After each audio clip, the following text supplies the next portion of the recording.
so let's get started with the, darn it, I want to write this up here. This is just the 9-1 video notes for right now, and this is the start of the rational expressions chapter for Algebra 2. So this is dealing with rational expressions, which, if you look on this slide, rational expressions is basically just a fancy word of just saying fractions.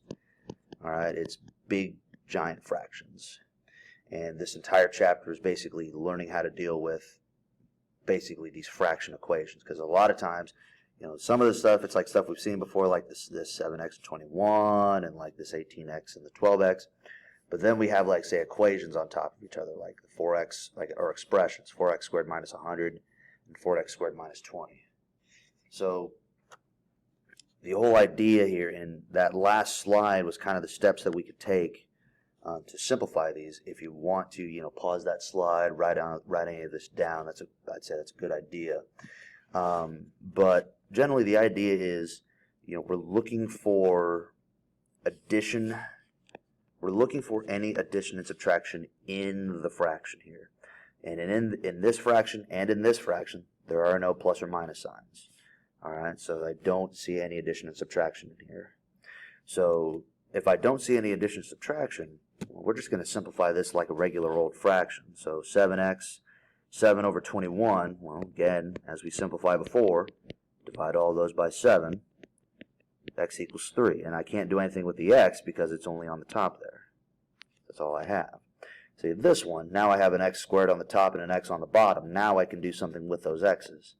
And I generally like this little, I generally like doing it with this visual graphic here. X to the second means I have 2 x's on the top. X means I have 1 x on the bottom. If I cross off 1 x, cross off another on the bottom. Now, this x is gone, this x is gone. I'm left with 1 x on the top, and I can't erase anymore, or I can't cross out anymore because I don't have any more on the bottom. So you know that in your final fraction, you're going to have 1 x on the top of the fraction.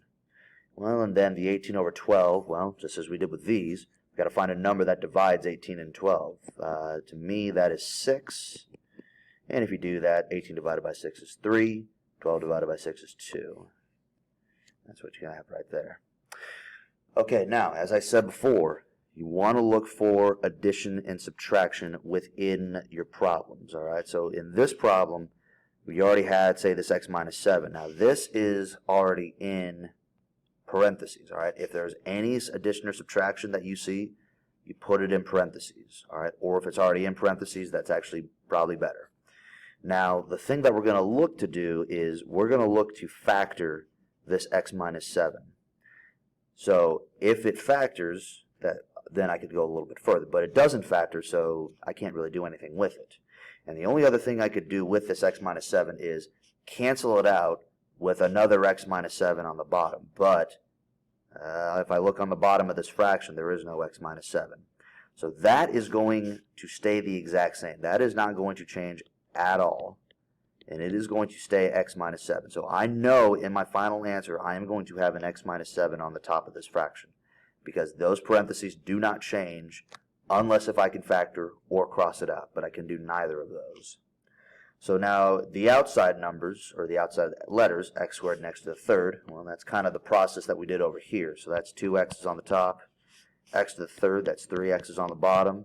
Cross off 1, cross off 1, cross off 1, cross off 1. I'm left with just 1 x on the bottom, nothing on the top. All right, so this, and excuse the extended fraction bar, but it's basically x minus 7 over x. Now, the one thing that I know people are going to want to do here, x minus 7 over x, they're going to want to cancel out these x's. That is not what you do. That x minus 7 stays in the parentheses. And again, the parentheses act as kind of a protective barrier. Unless if you can factor something out of those parentheses, it will not interact with anything on the bottom of the fraction. Okay, so make sure that is clear with that. Okay, now example on to 4. 4x squared minus 100, 4x minus 20. So this is subtraction signs. I'm going to put parentheses around the outsides of these. Okay, any addition or subtraction, you're going to put parentheses on the outside. Okay, Now, the only thing I can do with these, now, if I can, I'm going to try and factor these. And, well, I can take both a 4 out of these. So I take a 4 out of the top, take a 4 out of the bottom. On the bottom, that's just x minus 5. On the top here, that's going to be x squared minus 25. Now, that x squared minus 25 can actually simplify down a little bit more because it's x squared, it's a minus. 25 is a perfect square because the square root of 25 is 5. So with that, that is your x minus 5. You can write that as x minus 5 and x plus 5. All over 4x minus 5. Okay? So anytime you see like an x squared minus and then something, check to see if that number, generally it's going to be a number, check to see if that number is a good square root. If it is, you can do difference of squares, which is what this is. It's x minus 5 and then x plus 5. And now what we're looking to do is, well, we're looking to see if we can cross stuff out. And these four, anything that's the same on the top of the fraction and on the bottom can cross out. So the 4's can cross out, and now the whole x minus 5 and this x minus 5 can cross out because they are the exact same parentheses. So those go away, and you are left with x plus 5. That is all you're left with on the top of the fraction. So it's just x plus 5 for that. Okay. All right, continuing to go a little bit more here. So we have example 5 here. So any addition and subtraction, we're going to put parentheses around that. And again, I got to look to see if I can factor anything. So x squared minus 8x minus 12, well, that's a trinomial, so we can do the diamond. There's also no GCF we can take out of that, so we're just going to go ahead and set this up. So 12 on the top, negative 8 on the bottom. Numbers that multiply to 12 and add to negative 8, that to me is negative 6 and negative 2. There's a 1 on the outside of this x squared, so we can go straight to the shortcut, which would just give us x minus 6, x minus 2, all over x minus 2. Now we should all see it. Both of these have an x minus 2 on the top and on the bottom of the fraction. So we can cross those out, and they leave me with x minus 6. Leaves me with x minus 6. All right.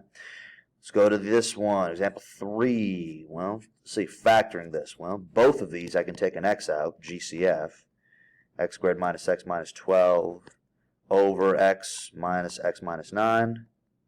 X minus 9, I can't really factor that anymore. Also, once again, remember to put parentheses around these. Can't do anything with them originally, so that's why we had to factor. So, but that top one is a trinomial, so we can set up the diamond for that. So that's negative 12 and negative 1. See, numbers that multiply to negative 12, add to negative 1. To me, that looks like negative 4 and 3.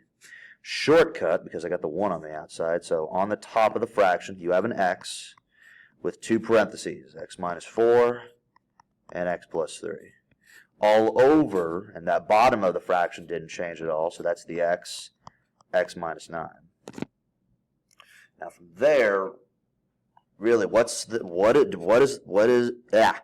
do I have on the top that is also on the bottom? And the only thing that I see that's similar is the x. So I cross the x out, and, well, these parentheses really can't cancel.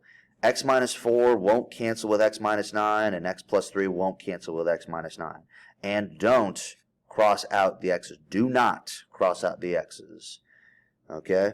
And you also don't have to worry about, distributing that out. Just leave your answer like this. Just leave your answer like this. Okay?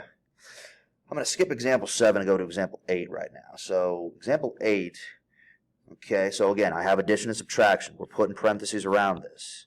I cannot simplify anything with this. I can't do the 21 and the 3, the 2 and the 16. I cannot not do that. So what I have to look to do is factor. Well, I can't take a GCF out of any of these. So we're going to have to set up diamonds for these. This is negative 63. This is going to be 15. 2 on the bottom, 16 on the bottom. Numbers that multiply to negative 63, added 2, that's 9 and 7, negative 7.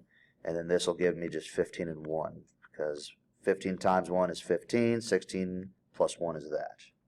I have the 3 and the 5 on the outside here, so I'm going to have to do some longer methods here. What that tells me to do is write 3x squared. I'm going to rewrite this equation, but instead of a 2x plus 9x minus 7x, I replace it with the numbers inside of the diamond. And I'm going to do the same thing for this one. So it's a 5x squared. I'm rewriting this equation, but with these numbers in the middle. So plus the 15x plus the x plus the 3. Now what we're going to do here, not that. What we're going to do here, group them up, as we always would. Take GCFs out, that's a 3x. That is a negative 7. Both leave me with x plus 3, which is what I want. Take a GCF of 5x out, that's x plus 3. Take a GCF of positive 1 out. Well, I can't take a GCF out, but you still take a 1 out. It leaves you with x plus 3. So remember, take the outsides, the GCFs, combine them together. So on the top, 3x minus 7 goes in 1. 5x plus 1 on the bottom. And then then I write one of the x plus 3's down. So an x plus 3 and an x plus 3. All right, now, x plus 3's. Those are the same parentheses on top and bottom, so we cancel those. And we're left with 3x minus 7 all over 5x plus 1. And I can't do anything more with this. I can't simplify these x's out. Don't cross these x's. Don't cross these 1's out. That is all you're left with right there. That is all you're left with. Okay? All right. So kind of going to the end here. So finding the excluded values. Also finding the domain as well. So to find the excluded values of the domain, we're going to set the denominator, or as everybody else calls it, the bottom of the fraction. We just set it equal to 0. And the reason, and these excluded values kind of go from the fact that when I have a fraction, I mean, let's just say I have a fraction 1 over, the one number that I can't have on the bottom is 0. I cannot have that. I cannot have 0 on the bottom of the fraction. So what I have to do now is I have to figure out, well, what are the values of p, or p, what values of p, say for this equation, will give me 0 on the bottom. That's what you're asking yourself here. And the way that you're going to do that is, well, take that bottom, set it equal to 0. And, well, that's an equation, so we can just solve that on out. So divide by 18. 0 divided by 18 is 0. Don't forget about that. Cube root it. And that one's pretty easy to see. Excluded value for this is p cannot equal 0. What that tells you is that you can plug any number you want into this equation, but you can't plug 0 in, because you will get a 0 on the bottom of the fraction. It'll leave me with undefined, and I don't want that to happen. Let's try this one out. Example 2. Finding the excluded value for this. So what we're doing here, take that 6, so take that bottom. It is only the bottom that you find the excluded value for. And set that equal to 0. So 6n minus 18 is equal to 0. Add numbers over. This is a linear equation. Add the 18 over.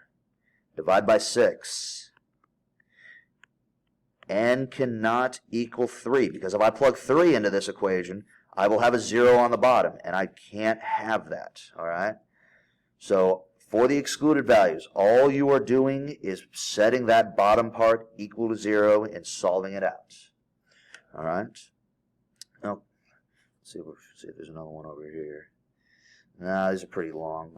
I don't have enough time. All right, so we will wrap the video up here. There'll be more of these Unit 9 videos coming out soon, so just keep an eye out for those. Thank you guys for watching, and I'll see you later.